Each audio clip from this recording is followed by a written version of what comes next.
ನಮಸ್ಕಾರ ಸ್ನೇಹಿತರೆ, ವೇದ ಮಕರಂದಕ್ಕೆ ಸ್ವಾಗತ. ಇವತ್ತಿನ ಈ ವಿಡಿಯೋದಲ್ಲಿ ಯುಗಾದಿ ಹಬ್ಬದ ಹಿನ್ನೆಲೆ ಏನು, ಏನಕ್ಕೋಸ್ಕರ ಯುಗಾದಿ ಹಬ್ಬವನ್ನು ಆಚರಣೆ ಮಾಡ್ತೀವಿ, ಯುಗಾದಿಯನ್ನ ಹಿಂದೂಗಳ ಹೊಸ ವರ್ಷ ಅಂತ ಯಾಕೆ ಕರಿತೀವಿ ಅಂತ ನೋಡೋಣ. ಯುಗಾದಿ ಅಂದರೆ ಯುಗದ ಆದಿ.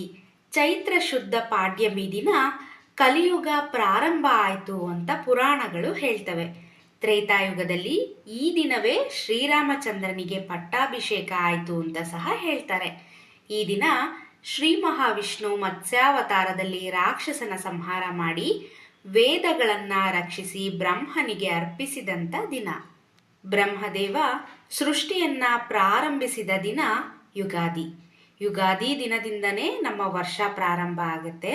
ನಮ್ಮ ಪಂಚಾಂಗ ಯುಗಾದಿಯಿಂದ ಮುಂದಿನ ಯುಗಾದಿಯವರೆಗೆ ಇರುತ್ತೆ. ವೇದಗಳಿಗೆ ಮಂತ್ರ ಸೃಷ್ಟಿಯಾದ ದಿನ ಯುಗಾದಿ. ಸೂರ್ಯ ಮೇಷರಾಶಿಯನ್ನ ಪ್ರವೇಶಿಸುವಂಥ ದಿನ ಯುಗಾದಿ.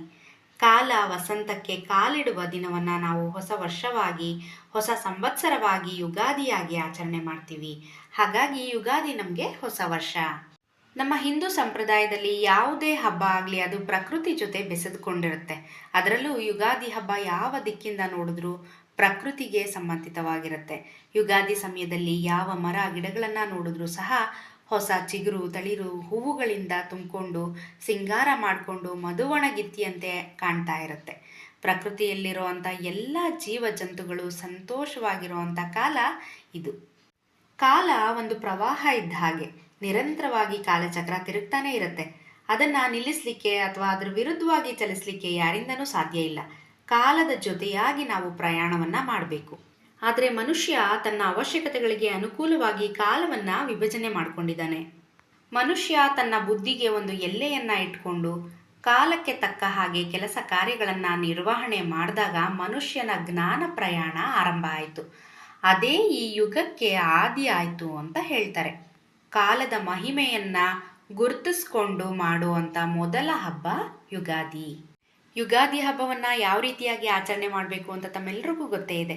ಬೆಳಗ್ಗೆ ಬೇಗ ಎದ್ದು ಅಭ್ಯಂಜನ ಅಂದರೆ ಎಣ್ಣೆ ಸ್ನಾನವನ್ನು ಮಾಡಿ ಹೊಸ ಬಟ್ಟೆ ತೊಟ್ಕೊಂಡು ಮನೆಯನ್ನೆಲ್ಲ ಸ್ವಚ್ಛ ಮಾಡಿ ಮನೆ ಬಾಗಿಲಿಗೆ ತಳಿರು ತೋರಣಗಳಿಂದ ಅಲಂಕಾರ ಮಾಡಿ ಮನೆ ದೇವರ ಪೂಜೆಯನ್ನು ಮಾಡಿ ತಮ್ಮ ಶಕ್ತಿಗೆ ಅನುಸಾರವಾಗಿ ನೈವೇದ್ಯವನ್ನು ಮಾಡಿ, ಸಾಮಾನ್ಯವಾಗಿ ನಾವು ಕರ್ನಾಟಕದಲ್ಲಿ ಎಲ್ಲರ ಮನೆಯಲ್ಲೂ ಈ ದಿನ ಹೋಳಿಗೆಯನ್ನು ಮಾಡ್ತೀವಿ. ಮತ್ತು ದೇವರಿಗೆ ಬೇವು ಬೆಲ್ಲವನ್ನು ನೈವೇದ್ಯ ಮಾಡಿ ಅದನ್ನು ಎಲ್ಲರೂ ಮನೆಯವರೆಲ್ಲರೂ ಸ್ವೀಕಾರ ಮಾಡ್ತೀವಿ. ಇದರರ್ಥ ಜೀವನದಲ್ಲಿ ಬರುವಂಥ ಕಷ್ಟ ಸುಖ ಎರಡನ್ನೂ ಸಮಾನವಾಗಿ ಸ್ವೀಕಾರ ಮಾಡಬೇಕು ಅಂತ. ಎಷ್ಟೊಂದು ಅರ್ಥವತ್ತಾಗಿದ್ದಾವಲ್ವಾ ನಮ್ಮ ಹಬ್ಬಗಳು. ನೋಡಿದ್ರಲ್ಲ ಸ್ನೇಹಿತರೆ, ಇದೇ ಕಾರಣಕ್ಕಾಗಿ ಯುಗಾದಿಯನ್ನು ನಮ್ಮ ಸಂವತ್ಸರದ ಮೊದಲ ದಿನವಾಗಿ ಹಿಂದೂಗಳ ಹೊಸ ವರ್ಷವಾಗಿ ಆಚರಣೆ ಮಾಡ್ತೀವಿ. ನಿಮ್ಮೆಲ್ರಿಗೂ ಯುಗಾದಿಯ ಹಾರ್ದಿಕ ಶುಭಾಶಯಗಳು. ಶ್ರೀ ಕ್ರೋಧಿನಾಮ ಸಂವತ್ಸರ ನಿಮ್ಮೆಲ್ಲರ ಬಾಳಲ್ಲಿ ಹರ್ಷವನ್ನು ತರಲಿ ಅಂತ ಆಶಿಸ್ತಾ ಈ ವಿಡಿಯೋನ ನಾನು ಇಲ್ಲಿಗೆ ಮುಗಿಸ್ತಾ ಇದ್ದೀನಿ. ನಮಸ್ಕಾರ.